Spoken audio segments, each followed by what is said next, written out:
What's going on, folks? Fugazi TV, Mono Black, checking in again. And normally on days I go through YouTube looking up, what's going on in the world of YouTube, and I came across this woman. She had on a Notre Dame jacket, so my assumption here is that she is either attending Notre Dame currently or probably a Notre Dame alum. So that's my guess there. And so I say that to say, well, she seemed, at least from the exterior, to be someone that's educated. She was she's African American. I'm African American, so the jacket tells you, okay, yeah, well, she's educated. And then she continued to talk, and then she said that a hurricane that hit New Orleans the other day, because of the damage that hurricane did in 2021, it's due to structural and environmental racism. Now, structural, okay, all right, we'll attack that, but environmental, that's controlled. I haven't heard any stories about anybody else controlling the environment, but I know we have a hand in messing up the environment. But from what I could see is that hurricanes are natural. They're made by nature. So I don't really get the environmental racism part, but that one threw me off. But let's attack the what did she say? I forgot what she said. She said it was structural, something to deal with infrastructure. So the assumption that she's making here is that she said lower Louisiana. So I'm thinking the southern parts of Louisiana, New Orleans, those parts. And the assumption that she's making is that there's only minorities and poor people in the lower parts of New Orleans. Now, that's a big jump. And for someone that's educated, you have to do at least some kind of basic research before you jump in with any kind of comments on anything. Have some basic knowledge. Now, I went to New Orleans last year, and I drove around, and I was with my wife, and we drove to some parts, and we looked around. We saw some nice houses. We saw swing sets. We saw grass that was kept. We saw, big properties. We saw, fancy cars. So, me and my wife looked at each other and said, hey, these folks got some money. This place here is where the money at. Where we was at, I guess it was downtown New Orleans. That's where, the money moves. But where we were with all the big houses, the fancy cars, that's where that money that moved, that's where that resides. That's where the money resides there. So,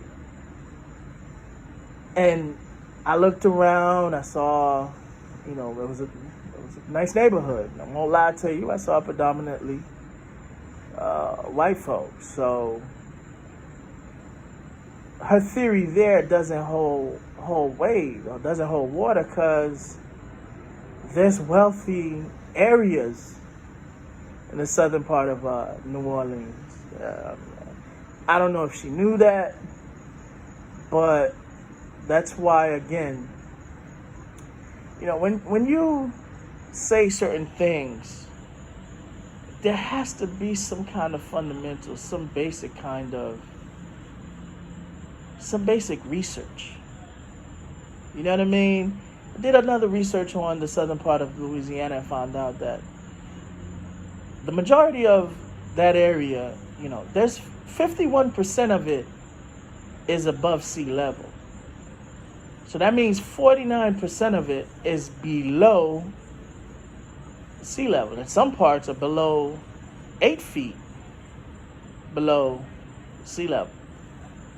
So, if you're good at math and you're good at percentages, 51, 49, basically, plus or minus one standard deviation, standard error, 51 to 49 basically is a toss-up. It's really 50-50.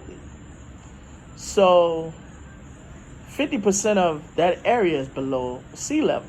Now, I may not, be the smartest person in the world, but, being below sea level means that any kind of good rain, you'll have a swimming pool in the back.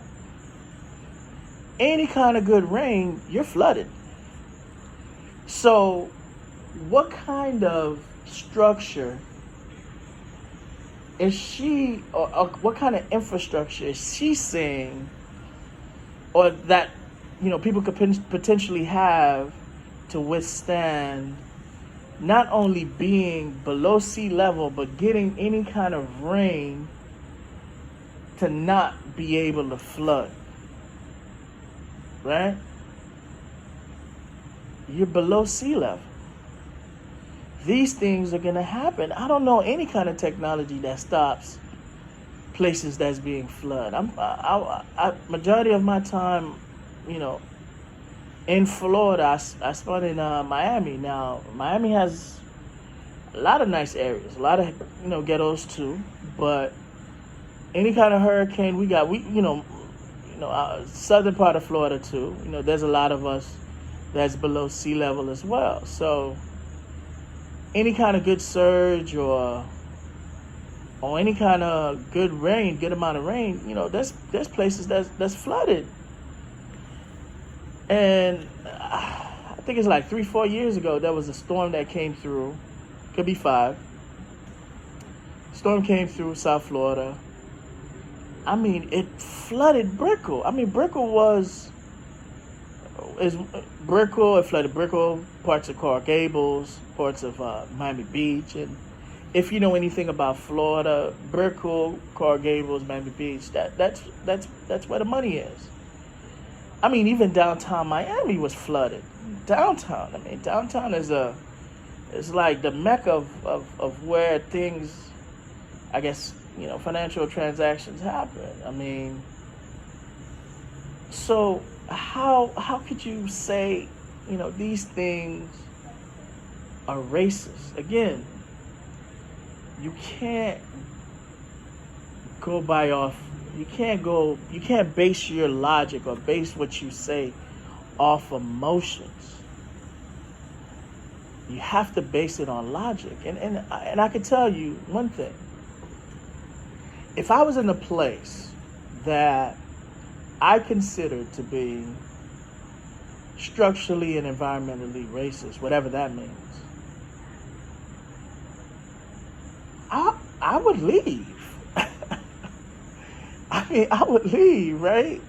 Like, there's nothing physically holding these people from moving. I mean, if you have a house, sell it and leave. Go to a place where it's not racist, man. And that brings me to my next point is, because everything is racism, nothing is racism. You ever heard that? There's a story about the boy that cried wolf, right? And the logic behind that, the story tells us, is that, the boy came and I guess he was watching some sheep or something like that, some lambs or whatever. don't quote me on the story. Don't quote me on the story. I know the gist of it, so don't quote me 100%. He cried wolf, and the people came out. Oh, where's the wolf? They wanted to protect the sheep from the wolf, and they came out. The boy was laughing. There wasn't no wolf. Everybody was, oh, okay, all right. That was funny. Okay, they went back. The boy went back again and said, hey, wolf, cried wolf again. People came out, they wanted to protect the sheep. They came out, make sure that there wasn't any wolf.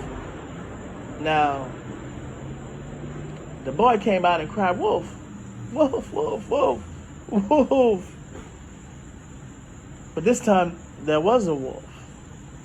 But because he cried wolf 2 other times prior, the folks said, he's just playing around. It's nothing. So they didn't go to check it out.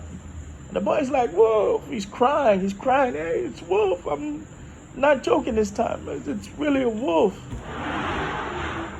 But because he cried wolf 2 other times, nobody went out.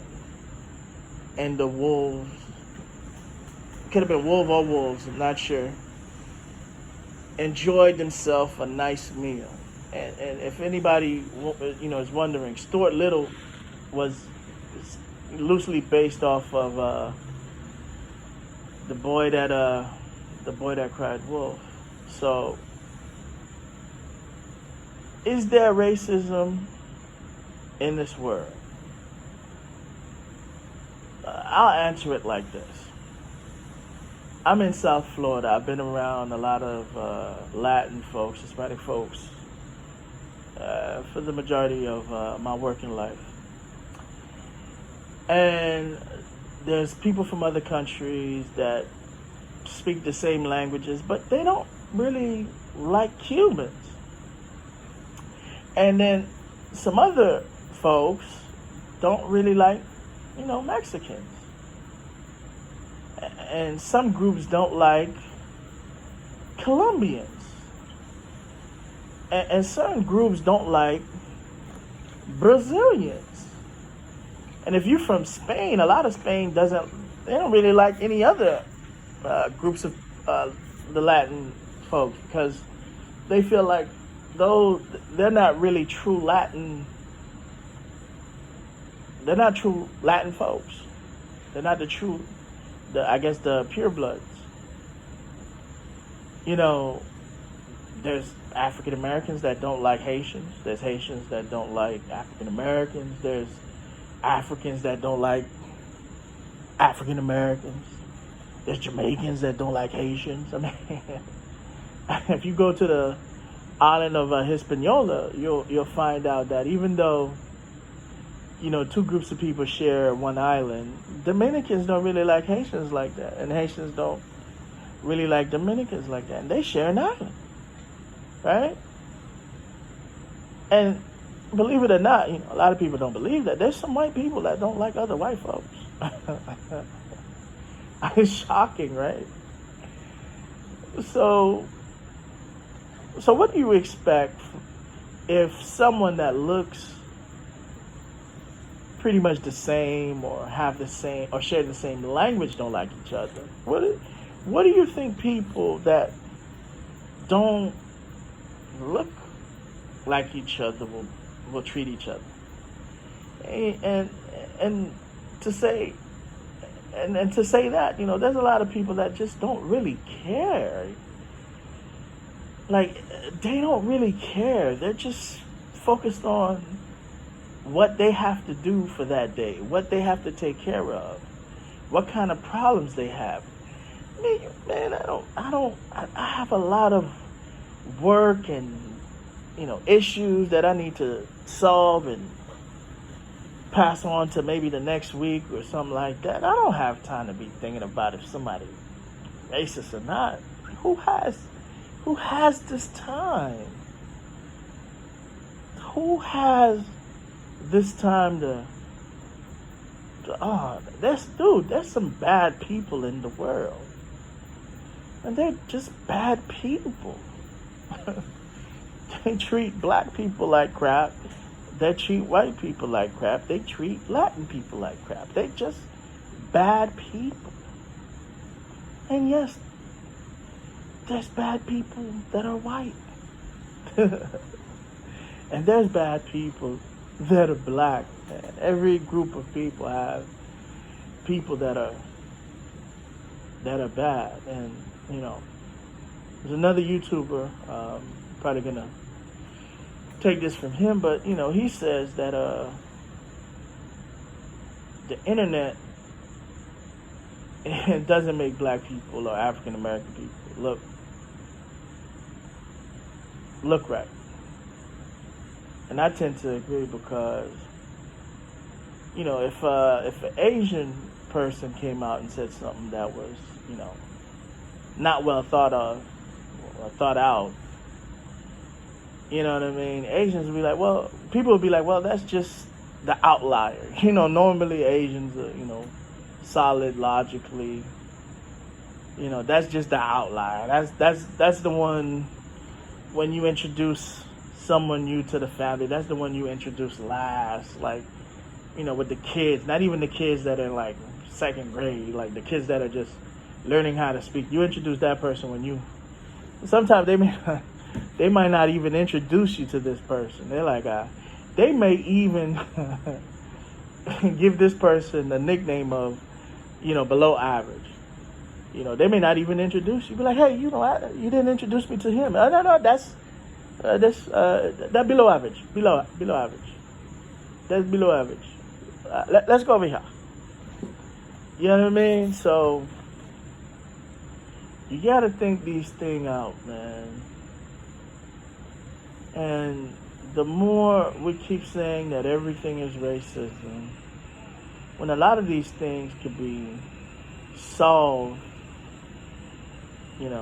these things could be solved. A lot of people will say, well, it's easier for you to say you just get up and move. I mean, if I'm being treated unfairly somewhere, and I know there's another place that you'll be treated fairly, I'm gonna move. Who said you have to sell your house?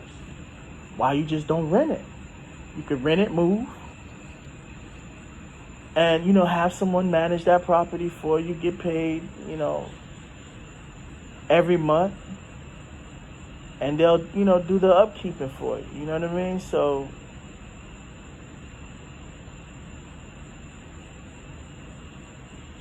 yeah, that wasn't well thought out. But she got up on here and she's trending, which makes us really look bad because she's trending. So everybody's going to be like, yeah, that's just typical. That's typical African American black stuff. They don't really think about stuff, because, the truth be told, I don't know if this is a secret to you, but a lot of folks outside of our race don't really think we get it. They don't really think we have enough ladders to put together to change a light bulb, or enough lemons to make lemonade, or enough gas to start the car. A lot of people don't really, they don't really expect much from us. And every time we have one person comes out and say something that's just ridiculous, that could be easily debunked, disproven, doesn't make us look well, man. There's places out there in southern New Orleans, man, southern Louisiana, where those are $1 million houses. And I actually did a little Zillowing when I was out there just to figure out the value of the homes down there. They're well into the 500Ks, 700, 800, 900 $1 million. These are $1 million estates. How you? And when I was there, it was like Bentleys and Lamborghinis and stuff like that. Like, how could you say that and be educated at the same time? So, all right, folks, that's just another Another topic, just checking in. You know, sitting in the back, just enjoying the scenery, man. Have a little drink. And if you wanna, please hit the like button, subscribe. You know I don't say that in the other videos, but if you like the content, hit the like button, subscribe. And I'm gonna see if I can put up my Cash App, because I see a lot of people say hit the Cash App. I ain't mad at you if you hit the Cash App. You know what I mean? I'm gonna put my Cash App up there. So that's all, folks. Peace.